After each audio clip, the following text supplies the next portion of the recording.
Turabashuhuje abadukurikiye kuri Caleb Brothers Uwiteka abahire. Tugeze nanone muri wa mwanya wo kwiga ibyigisho bya Bibiliya byo ku Isabato. Icyigisho cy'uyu munsi kikaba ari icyigisho cyo kuwa kabiri itariki 19 Mutarama 2026, kikaba gifite umutwe uvuga ngo imitego ihishemo ubucakura. Mbere yuko tukiga reka tubanze dusenge. Data tudukunda, tugushimiye nanone uyu mwanya uduhaye kugira ngo tubashe kwigira hamwe ijambo ryawe, ubihererwe icyubahiro. Turagusaba kugira ngo umwuka wera aze atube bugufi, turusheho gusobanukirwa n'ibyo wandikishije, mu izina ry'umwami wacu Yesu Kristo nimo tubisabye, amen. Nk'uko nari maze kubibabwira, tugeze mu mwanya wo kwiga ibyigisho bya Bibiliya byo ku Isabato. Icyigisho cy'uyu munsi kikaba ari icyigisho cyo kuwa kabiri itariki 19 Mutarama 2026, kikaba gifite umutwe uvuga ngo imitego ihishemo ubucakura. Ikibazo cya mbere cyo kuri iyo ngingo kirabaza ngo ni gute umwanzi ahora yerekeza abizera mu irimbukiro? Ni gute umwanzi ahora yerekeza abizera mu irimbukiro? Hoseya igice cya 9 umurongo wa 8 n'uwa 9 n'uwa 17 hari amagambo avuga ngo Efurayimu ni umurinzi uheza Imana yanjye, ubukira bategesha inyoni babutezwe ku nzira zose, aho umuhanuzi anyura urwango rwabo ruramukurikirana no mu nzu y'Imana ye. Biyanduje bishayishije nko mu gihe cy'Igedeya, izibuka gukiranirwa kwabo, izabahanira ibyaha byabo. Imana yanjye izabica kuko batayumviye, kandi bazarongotanira mu mahanga yose. Ikibazo hano cyabazaga ngo ni gute umwanzi ahora yerekeza abizera mu irimbukiro? Ni uko iteka ryose ahora abayobora mu nzira zinyuranye n'ubushake bw'Imana. Batubwiye ngo Efurayimu ni umurinzi uheza Imana, ubukira bategesha inyoni butezwe ku nzira zose, aho umuhanuzi anyura urwango rwabo. Ateza abantu urwango rurwanya abakorera Imana, ababwira ukuri kw'ijambo ry'Imana, kandi baheza Imana. Ni abarinzi baheza Imana yabo. Biyanduje bishayishije nko mu gihe cy'Igedeya, Imana izibuka gukiranirwa kwabo, izabahanira ibyaha byabo. Mu yandi magambo, gukora ibyaha, gusuzugura Imana, gutera umugongo ubushake bw'Imana, urwango rubaritsemo, nibyo Satani akoresha kugira ngo Imana ibareke bagerweho n'ibyago. Reka dusome hano mu mwuka w'ubuhanuzi mu bihamya by'itorero volume ya 4 paji 195 194 aya magambo avuga ngo Satani yigarura abagabo n'abagore bikanyiza kandi batejejwe, maze akabagira abarinzi kugira ngo bahange amaso abagaragu b'Imana, kugira ngo bahinyure amagambo bavuga, ibikorwa byabo n'imigambi yabo, ndetse ngo bashakishe amakosa kandi bibobotere gucyahwa n'imiburo bahabwa.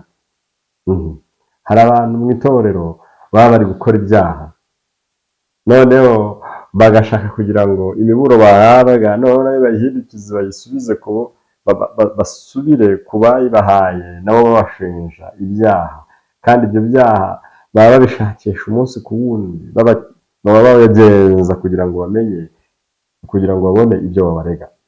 Aba bantu rero bagenza ibyaha by'abakozi b'Imana mu itorero, abangaba ni abakozi ba Satani. Nubwo bitavuze ko abakozi b'Imana mu itorero bafite uburenganzira bwo gukora ibyaha, ariko igihe abo bakozi b'Imana baduburiye, ntidukwiye kwita ku byaha byabo, ahubwo dukwiye kwita ku byo batuburiye batubwira.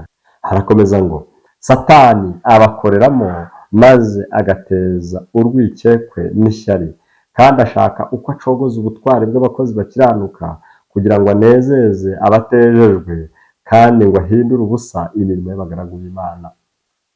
Satani yagiye agira ububasha bukomeye ku ntekerezo z'ababyeyi, abinyujije mu bana babo batatojwe ikinyabupfura. Icyaha cy'ababyeyi birengagiza uburere bw'abana babo cyanditswe imbere y'amazina y'ababyeyi benshi baruhuka Isabato. Umutima w'amazimwe no kuvuga ibihimbano ugamije gutera abandi urubwa ni kimwe mu bikoresho byihariye Satani akoresha kugira ngo abibe amacakubiri n'amakimbirane, kugira ngo atandukanye inshuti ndetse ashegeshe ukwizera benshi bafitiye ukuri kw'amahame tugenderaho. Bene data na bashiki bacu, baba biteguye cyane kuvuga ku makosa n'amafuti batekereza ko abandi bakora, ariko cyane cyane abagiye batanga ubutumwa bwo gucyaha n'imiburo bahawe n'Imana bakabutanga bakomeje. Aha, iki kintu rero ni ikintu gikomeye cyane. Ababyeyi bicara bakaganira amafuti y'abizera mu itorero imbere y'abana, burya baba barimo bigisha abo bana kutiringira itorero. Ikindi, Satani yemera ko abantu bicara bakaganira ku makosa y'abandi kugira ngo abone uburyo n'ubundi aca intege ababumva. Bene data rero na bashiki bacu baba biteguye cyane kuvuga ku makosa n'amafuti batekereza ko abandi bakora, ariko cyane cyane ngo babitewe n'uko nabo hari umuburo bahawe udakebakeba utanzwe n'abo bakozi b'Imana. Kandi rero agakoresha uko ashoboye kugira ngo aba bantu nabo bahindukirane ba bandi babahaye imiburo. Ariko tujye tumenya ko burya niyo bagenzi bacu bakora amakosa cyangwa bagakora ibyaha, ntibivuze ko ibyo batubwiye bibura kuba ukuri. Imana idufashe iturinde. Abana b'aba bantu bitotomba babatega amatwi babishishikariye, maze bakakira uburozi bwo kutishimira ubuyobozi. Ni muri ubu buryo ababyeyi baba bafunga inzira zajyaga gukoreshwa kugira ngo imitima y'abana babo igerweho. Iyo ababyeyi barimo baganira amakosa y'abayobozi b'itorero, buryo baba barimo bafunga iyi miyoboro b'abayobozi bari kuzakoresha bagera ku bana. Ntabwo rero bikwiye. Ni imiryango ingana iki iteranira ku mafunguro ya buri munsi iri kuvuga amagambo yo gushidikanya no kunenga abandi?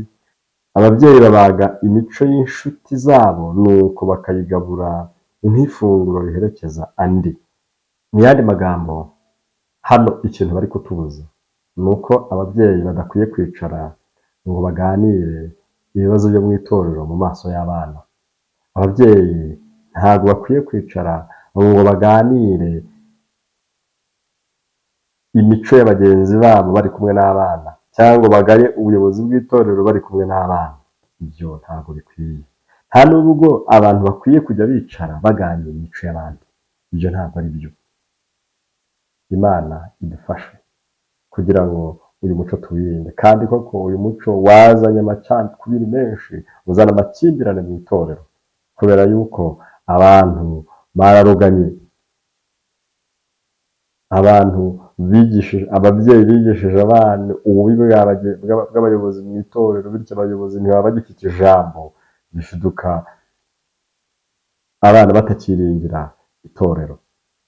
Imana idufashe kugira ngo twirinde ibyo ngibyo. Ariko hari n'abayobozi nabo batari shyashya, bafata ibyo bibazo byose bafite bakabijyana mu bana, bakabishyira ku karubanda aho ngaho mu itorero, ku buryo n'abo bana babibona.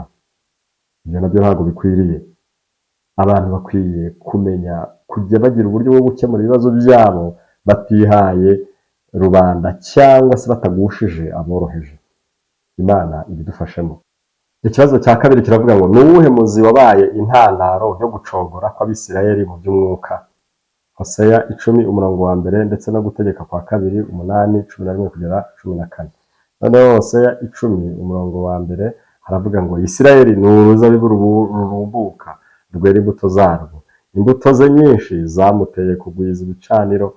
Uburumbuke bw'igihugu cye bwarateye kwiyubakira inkingi nziza z'ibigirwamana. Mu yandi magambo, ubushobozi, umugisha bahawe n'Uwiteka niwo wahindutse icyo bagomba kwifashisha, ahubwo bakora ibyangwa n'Uwiteka. Muri Gutegeka kwa 2:8 turahera ku murongo wa 11 tugeze ku wa 14, naho aravuga ngo wirinde ntuzibagirwe Uwiteka Imana yawe, ngo utitondere ibyo yategetse n'amateka yayo n'amategeko yayo ngo utegeke uyu munsi. Numara kurya ugahaga, ukamara kubaka amazu meza ukayabamo, inka zawe n'imikumbi yawe n'ifeza zawe n'izahabu zawe n'ibyo ufite byose bikaba bigwiriye, uzirinde umutima wawe we kwishyira hejuru ngo wibagirwe Uwiteka Imana yawe yagukuye mu gihugu cya Egiputa, mu nzu y'uburetwa. Mu yandi magambo, guhirwa no kunguka nibyo byateye Isirayeli kwigomeka ku Uwiteka. Hano mu mwuka w'ubuhanuzi mu gitabo cyitwa Ibyakozwe n'Intumwa paji 14 na 15 hari amagambo avuga ngo ubwoko bw'Abisirayeli nk'abari bahagarariye Imana bivukije amahirwe akomeye bari bafite. bibagiwe Imana maze bananirwa gusohoza inshingano yera bari barahawe. Imigisha bahawe ntiyageze ku batuye isi. Bigumaniye amahirwe yose bari bafite kubwo kwishyira hejuru kwabo. Bitaruye abandi bantu bagira ngo bahunge ibishuko. Uko Imana yari yarababujije kwifatanya n'abasenga ibigirwamana, ikabikorera kubarinda gukurikiza imigirire y'abapagani, babikoresheje bubaka urukuta rubatandukanye n'andi mahanga yose. Batumye Imana itagera ku murimo yashakaga kubakoresha, kandi ntibabera abandi abayobozi b'iby'iyobokamana n'urugero rutunganye. Abatambyi n'abatware b'Abayuda bari batsimbaraye ku mihango yabaye akamenyero.